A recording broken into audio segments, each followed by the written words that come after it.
to see Miss Jean. She lives in a house that is mostly green, except for the chimney and windows and walls, and one or two places just down the halls, and it's filled with rabbits and newts and snails, and fat little puppies that wag their tails, and a whale and a tiger and elephants too.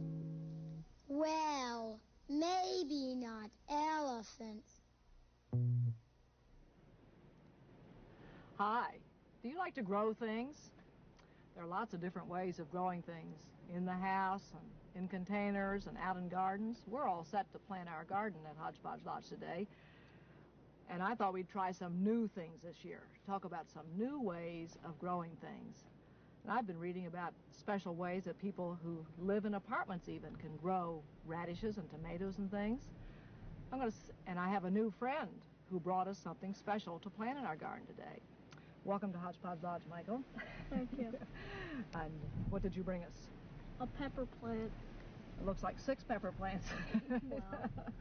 Well, we can plant some here, and maybe there'll be some left for you to take home and try. Do you like peppers? Yes.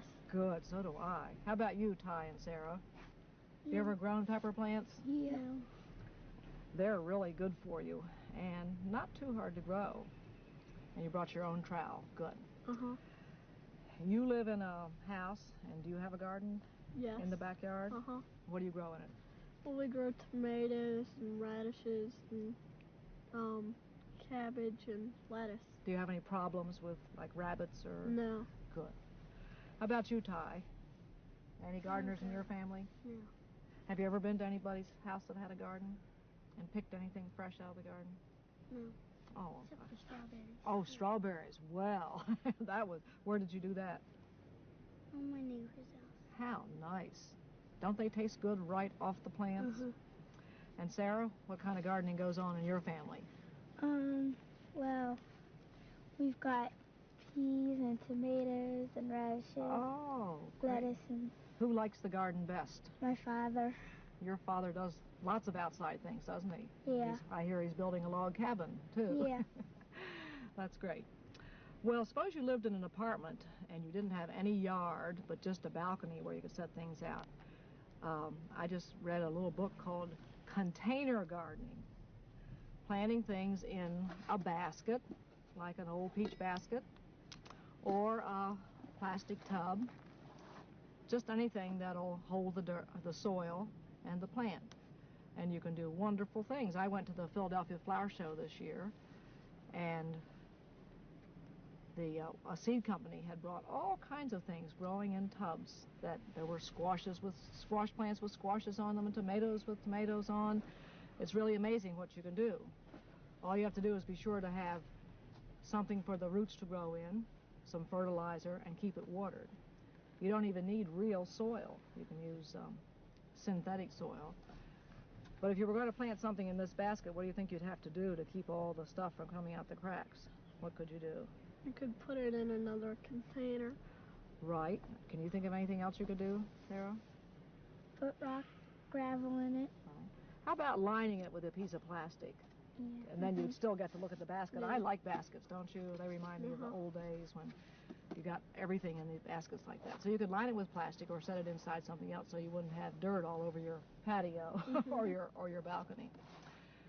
And you wouldn't have to worry about drainage in this because it has a hole in the bottom and there'd be room for drainage there.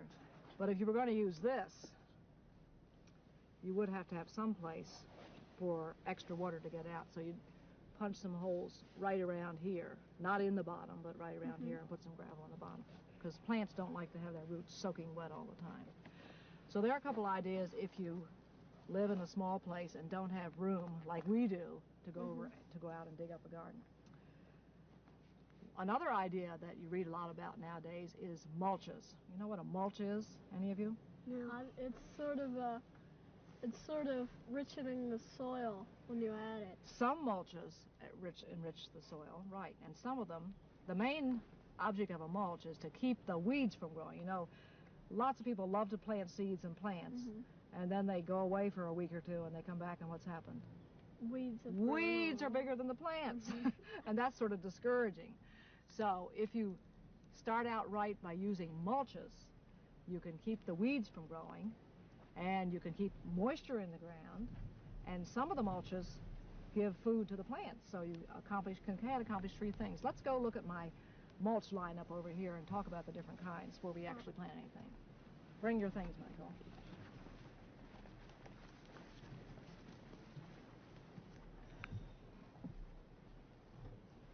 I had a lot of fun gathering these up this morning because some of them are fun to feel and to smell. What do you think that is in front of you, Sarah? The first Bark. one. Just bark? Pick up a handful and take a close look at it. Bark and dirt and sticks. And you have any idea where I got that? Off the trees? What do you think? I chopped it up myself? No. What do you think it takes to chop up trees? A woodpecker. Oh, good. Oh, that's a good idea. I've seen some trees, Sarah, where a pileated woodpecker has been working and bringing out chips to make his hole, and it looked just like that. Good idea. Well, what have men invented that can grind up trees? You know, Ty, you see them along the road, don't you? Working on the trees. They take these big branches and throw them in the back of this special machine. A grinder. Haven't you ever seen that? Don't they have those machines over in Columbia? Well, it's a big grinder, like you might have a grinder to grind up vegetables or meat at your house. This is a big grinder that can grind up branches, and it makes a terrible noise, very bad for your ears. But what comes out is these wood chips, and they are great. Smell a handful of these and see if you can tell. There's one kind of tree that I know the man must have been working on this day because this pile of wood chips smells so good. Anyone smell a good tree in there that's good to make a special tea out of? Yeah, but I forget what it is. Maple. You get syrup from maple trees. How about sassafras? Doesn't it have sassafras? You're a Girl Scout, aren't you, Sarah? Brownie. A brownie? Well, I bet you'll learn about it. You smell that good smell in there? Yeah. Well, sassafras tea is a good thing in small quantities. You mustn't drink too much of it. Like anything else, too much of it is not too good for you. But there are wood chips, and we'll put some of those around some of our plants. They'll keep the weeds from growing, keep the moisture in. Makes a good mulch. I like that word. What's in front of you, Ty? Leaves. All right. So there's another good idea. These are leaves from the willow oak, and they are pretty tough. They last a while. Some leaves disintegrate faster, but leaves are another good mulch. How about these, Michael? These are pine needles. And they smell good too. Mm-hmm. Especially when they're out in the sun. And these are from. Pick up one bunch and see how many needles are in it. As you know, there are lots of different kinds of pine trees, and you can tell different kinds of pines by how many needles they have in a bunch. Did you count how many are in yours? Five. Did you get 5 too, Sarah? No. How many did you get? 4. 4. Well, yours is a little different. These all came from white pine trees. White pines have 5 needles in a bunch, and when the old needles fall off, they all fall off together. 5. You found one of the 5? Good. So this will make a good mulch. How about this stuff?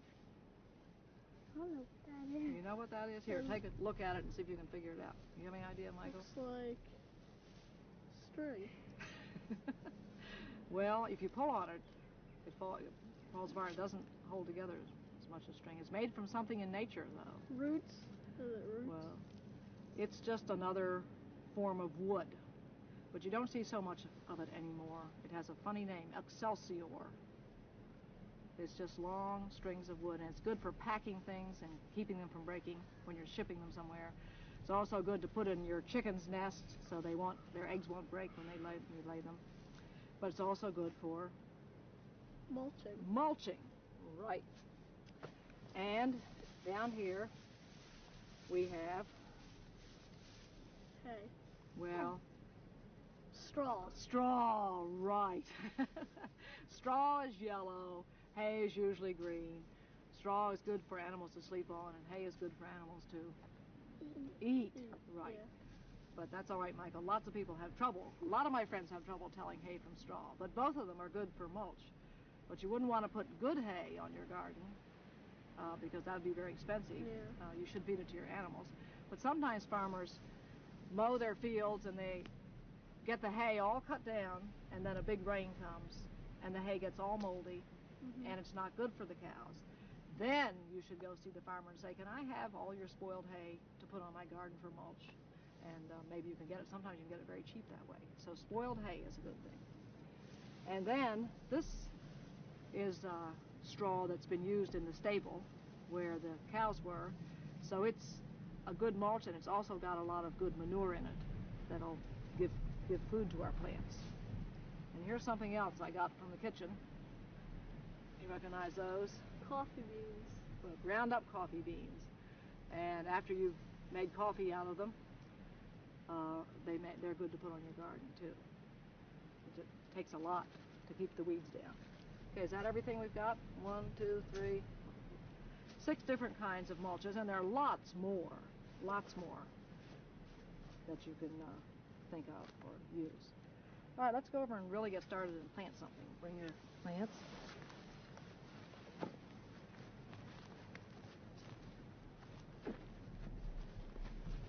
And I guess we can kneel down until we really have to start to work. What's been done to this garden so far, can you tell? What's the first step if you're going to make a garden? It's been dug up. It's been dug up with the shovels. There are shovels lined up back there. I don't think we're going to need our shovels anymore. And we've worked on it a little bit to get the big lumps out and the rocks. And we've disturbed a lot of little creatures. Have you seen any little creatures in here? Yeah. Yeah, they're ants. And what else Worms. lives? And earthworms. And are they good to have in the garden? Yes, Why? because they fertilize it. Why? And what else, Sarah? Enrich in the soil. Enrich the soil. And one more thing, Ty. What do ants and worms let into the soil when they dig holes? Air. Air, right. For plants to grow, they have to have all those things. I hope you all are very careful with your tools in the garden, because you can get hurt if you put your tools down the wrong way. All right, Sarah, as long as you're digging such a nice hole there, wait a minute, don't fill it up. Let's plant a potato. Now, what do you know about planting potatoes? Well, the potato is the root of it. I forget whether it's a stem, isn't it a stem? It's the potato is right. Most plants, what you eat is the fruit of it, but a potato, it's part that grows under the ground. And when you want to grow potatoes, you don't get seeds, you take a potato. And it's better to go to the seed store and get some seed potatoes. They call them seed potatoes even if they're not seeds. But you can plant a potato you get from the supermarket. And you don't have to plant a whole potato. Do you know how much of a potato you have to plant? No. I think you have to plant the little eye. The eye! Good, Sarah. Where'd you learn that? Nowhere. Well, lots of people don't know that potatoes have eyes, but wherever you see a little sprout coming out, like there and there, those are the eyes of the potato. So all you need on each piece is an eye. So, Sarah, why don't you cut off, make a cut right there. Do you know how to use a knife carefully? Cut through there and take that piece with the eye on. Maybe lay it down on the rug and cut it. Would be safer. Is that what they teach you in Girl Scouts? Good. So now you have a piece with an eye on, and you can plant that in that hole. Just plant it like that and cover it up. And I think there'll be a piece for each of you. Ty, you want to cut right across there. Let's plant potatoes 3 different ways and see which potato does the best. Here, put a little stake there so we won't forget. It's hard when you plant potatoes. Put the pointy end down, Sarah. That's it. All right, now, Ty, let's do yours a different way. Can I have this? Here's another new way of planting things. Take an old piece of rug. This is a piece of indoor-outdoor carpet that was left over, and it's a good mulch. It doesn't contribute anything to the soil, but it just keeps the weeds down and the moisture. So let's cut a little hole out here.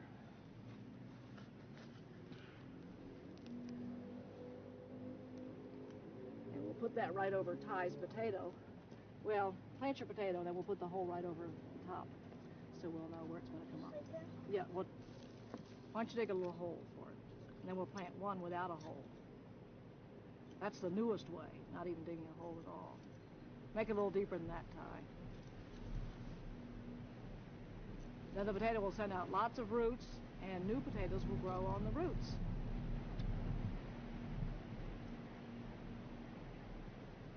We have a lot of noises around here today, don't we? The wind, and some kind of engine, and a plane. Okay, cover it up, and let's stick a little stake there. Put the hole right over, put the stake down in the hole. There. Now, we'll have to keep an eye on that when it starts to come up. Be sure that the sprout comes up through the hole. Let's put a rock on that to hold it down. Now, Michael, your potato, why don't you plant it right there? Okay. And I think we'll do yours a really new way where you don't even dig a hole. You just sort of rest it on the ground like that and put a piece of plastic. What is that? I think it's a motorcycle. Or a truck or a plane? Goodness. Whatever it is, it's very noisy. Here's a piece of black plastic. Now, what do you think would happen if you used transparent plastic? Probably the sun would go right through it. Right, and what is it we're trying to keep from growing? Weeds. Weeds.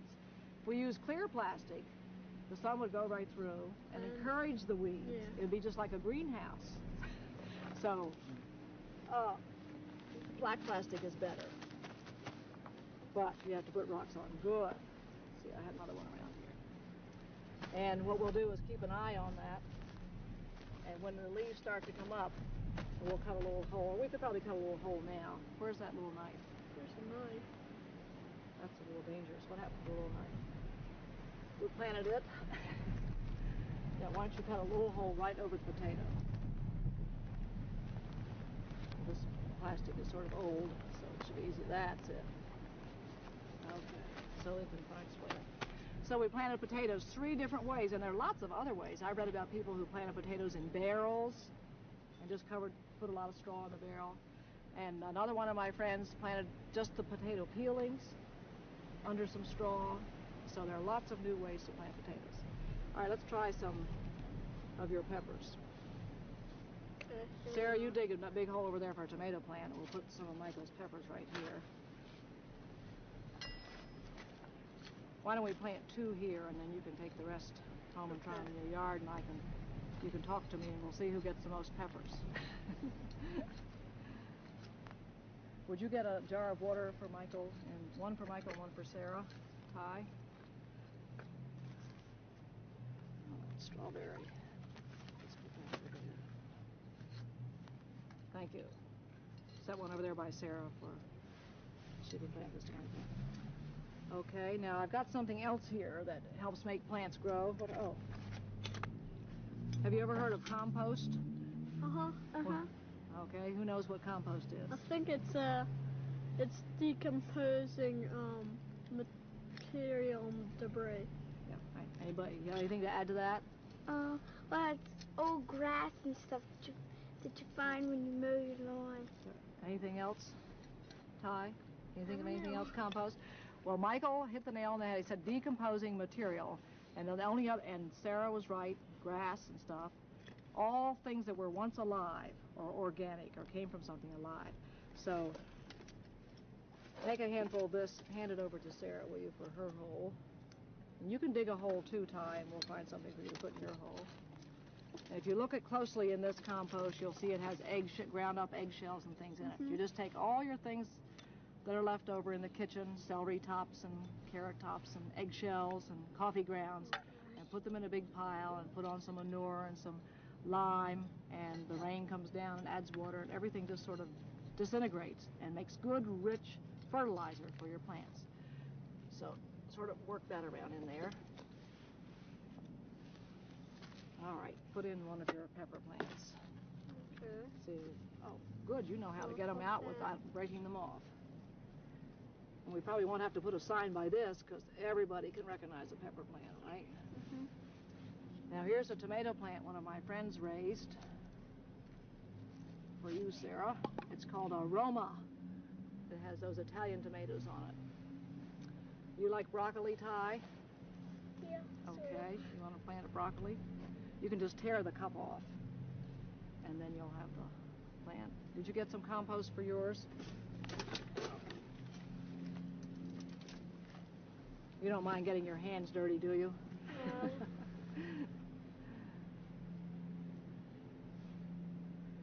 There's another new thing. I think it's really an old thing, but you read a lot today about companion plants. Have you ever heard about companion plants? No. Yeah. What is a companion?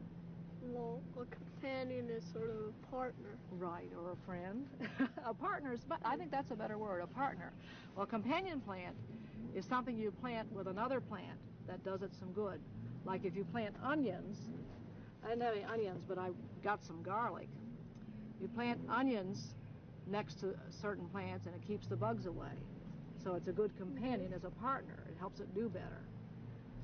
So you can get books out of the library that tell you which plants to plant next to which other plants. And then there's some plants that are bad for each other. You don't want to plant them close together.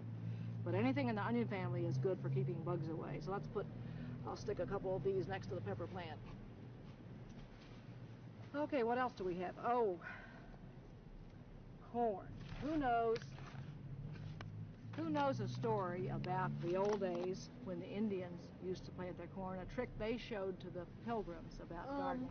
They used to go fishing, catch fish, and chop them in half and put them in as natural fertilizer for the corn. Have you read that, Ty? You heard that story, Tara? Well, I don't have a whole fish, but I have a couple of fish heads from going fishing the other night. So I thought we would put those in with a couple hills of corn and see if they did very well. We'll plant some without fish and some with fish. Okay. So once you dig a little hole there,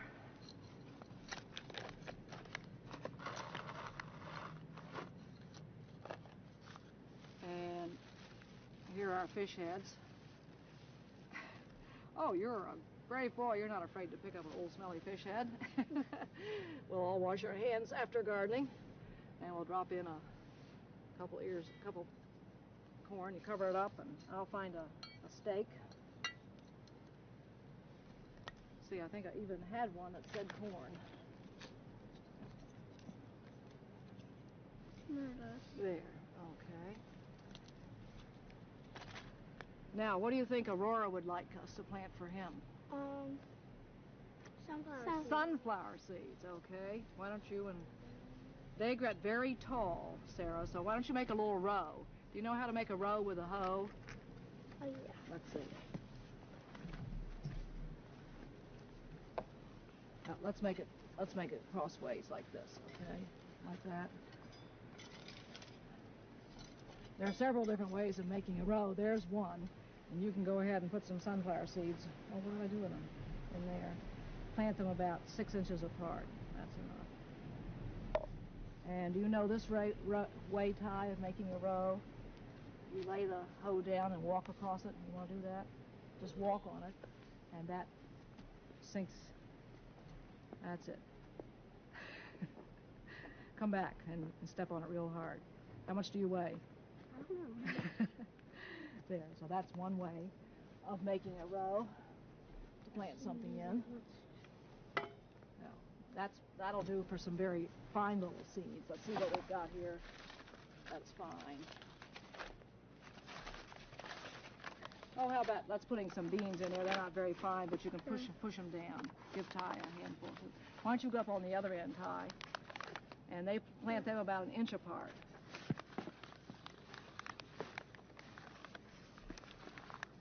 And then for decoration, in the corners of our garden, let's plant some flowers.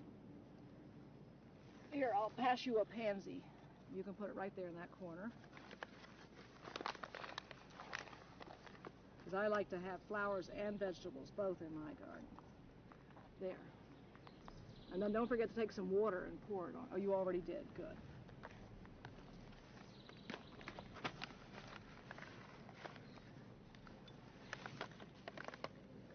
need a stake for the beans. Can you write beans? Stakes. There's a special pen that writes on plastic 2 stakes, okay? You do it and pass it to Ty, and he can write his own sign. And I'll plant this nice impatiens right at this corner.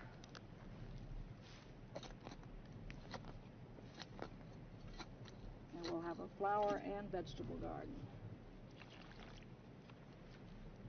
Oh, now go get some, all of you who planted plants, go get some compost, whichever kind you want, and put it around your plants so we won't have to worry about weeds.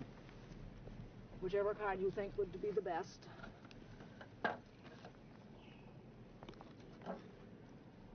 Make it really thick. Put a really thick layer on, because weeds are so tough they can come poking right up through a thin layer. Right. Oh, that looks nice. Get some for. Bring me a big handful, will you please, Sarah, for my impatiens. Thank you. And you better get some for your peppers. There.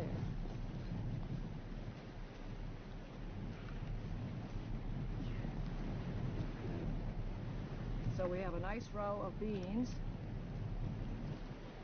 with stakes at both ends. Pansies, tomatoes, peppers, broccoli, sunflower seeds,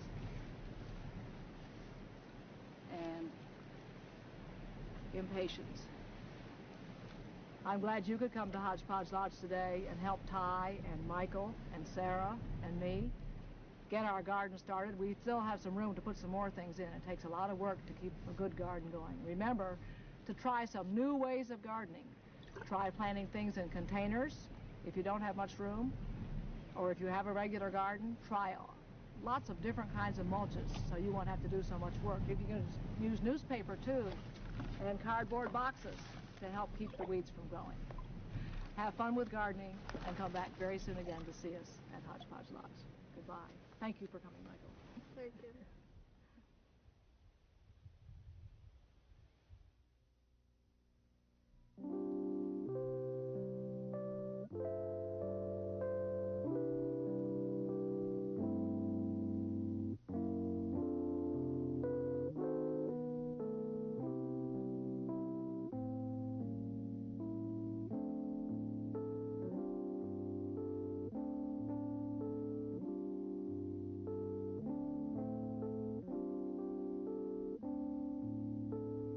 This program was made possible through funds contributed by members of the Maryland Center for Public Broadcasting.